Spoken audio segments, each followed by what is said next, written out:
నమస్తే, welcome to PJ news.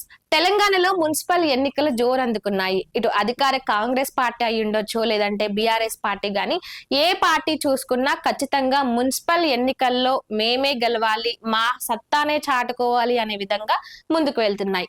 ఇక ఈ నేపథ్యంలోనే బీజేపీ పార్టీ కూడా చాలా ముందుగా అంటే ఇటు తెలంగాణలో బీజేపీ పార్టీని మరింత బలోపేతం చేసుకునే విధంగా మళ్ళీ ఈ మున్సిపల్ ఎన్నికల్లో ఖచ్చితంగా బీజేపీ కూడా తన సత్తా చాటుకునే విధంగా అడుగులు వేస్తుంది. ఇక ఈ నేపథ్యంలోనే పవన్ కళ్యాణ్ ను ఇటు బీజేపీ పార్టీ రాష్ట్ర అధ్యక్షులు రామచందర్, అదే విధంగా కేంద్ర మంత్రి కిషన్ రెడ్డి ఆయన నివాసానికి వెళ్లి మరి కలిశారు. ఇటు తెలంగాణలో జరగబోయే మున్సిపల్ ఎన్నికల్లో ఖచ్చితంగా పవన్ కళ్యాణ్ వచ్చి పవన్ కళ్యాణ్ మాట్లాడి బీజేపీ పార్టీకి మద్దతు ఇవ్వాలని పవన్ కళ్యాణ్ కోరారు.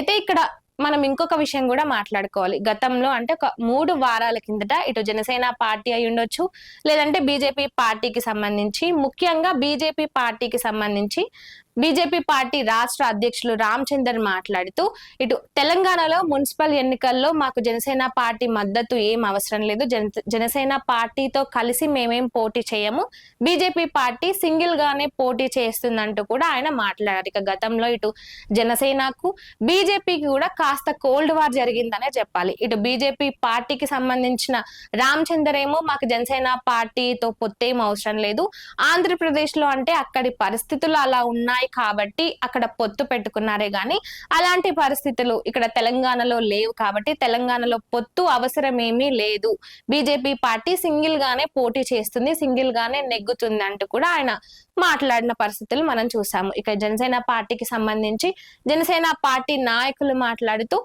ఇటు మా అధినేత ఏది చెబితే మేము అదే చేస్తాము, పొత్తు అంటే పొత్తు అయినా సరే, పొత్తు కాకుండా అయినా సరే అంటూ వాళ్ళు మాట్లాడారు. తెలంగాణలో చూసుకున్నట్టయితే జనసేన పార్టీ గతంలో నుంచి ఇటు బీజేపీ పార్టీకి అప్పుడు 2020లో కావచ్చు ఇటు సీట్లను కూడా అంటే విత్డ్రా చేసుకొని ఇటు బీజేపీకి సపోర్ట్ చేసింది. ఇక ఇప్పుడు మాత్రం అవేమీ లేవు, జనసేన పార్టీ సొంతంగానే అంటే జనసేన పార్టీ కూడా ఏ పొత్తు లేకుండానే ముందుకు వెళ్తుందని కూడా జనసేన పార్టీ నాయకులు చెప్పుకొచ్చారు.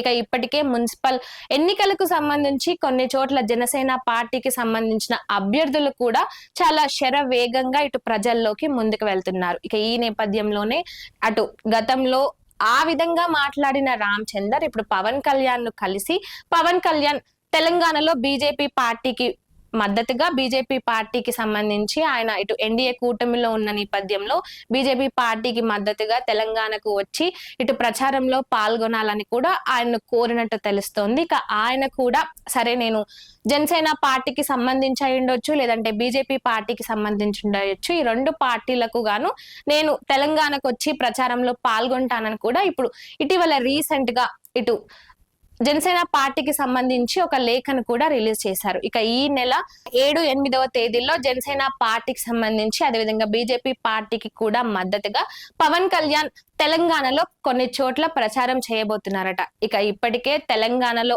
ఆంధ్రాలో చూసుకున్నట్లయితే జనసేన పార్టీ ఎంత కూటమికి ఎంత మెయిన్ క్యారెక్టర్ గా అంటే మెయిన్ లీడ్ లో ఉందో మనందరికీ తెలిసిందే. ఇక ఈ నేపథ్యంలో ఇటు తెలంగాణలో కూడా జనసేన పార్టీ మళ్ళీ రానున్న రోజుల్లో శరవేగంగా వెళ్ళబోతుంది, ఇటు జనసేన పార్టీ కూడా తెలంగాణలో నిలబడబోతుంది అని చెప్పుకోవడానికి గత సర్పంచ్ ఎన్నికల్లే ఒక ఉదాహరణ అని చెప్పుకోవచ్చు. ఇటు సర్పంచ్ ఎన్నికల్లో పోటీ చేసిన కొన్ని చోట్ల అయినప్పటికీ కూడా జనసేన పార్టీ కొన్ని చోట్ల సర్పంచ్లుగా వార్డు మెంబర్లుగా కూడా విజయాన్ని దక్కించుకుంది. ఇక ఈ నేపథ్యంలోనే ఈ మున్సిపల్ ఎన్నికల్లో కూడా జనసేన పార్టీ ఖచ్చితంగా తన సత్తా చాటుకోబోతుందంటూ ఇటు జనసేన నాయకులందరూ కూడా చెప్తున్నారు. మరి ఇక పవన్ కళ్యాణ్ రాకతో ఇటు తెలంగాణలో మున్సిపల్ ఎన్నికలకు సంబంధించి బీజేపీ పార్టీలో ఎలాంటి మార్పులు రాబోతున్నాయి, పవన్ కళ్యాణ్ రాకతో బీజేపీ మరింత పుంజుకోబోతుందా, వీటన్నిటికీ సంబంధించి ఇక రానున్న రోజుల్లో తెలియాల్సి ఉంటుంది. ఇక ఈ అంశానికి సంబంధించి పవన్ కళ్యాణ్ తెలంగాణలో ప్రచారం చేయబోతున్నారు. ఇక దీనికి సంబంధించి మీరేమనుకుంటున్నారో కామెంట్ రూపంలో చెప్పండి.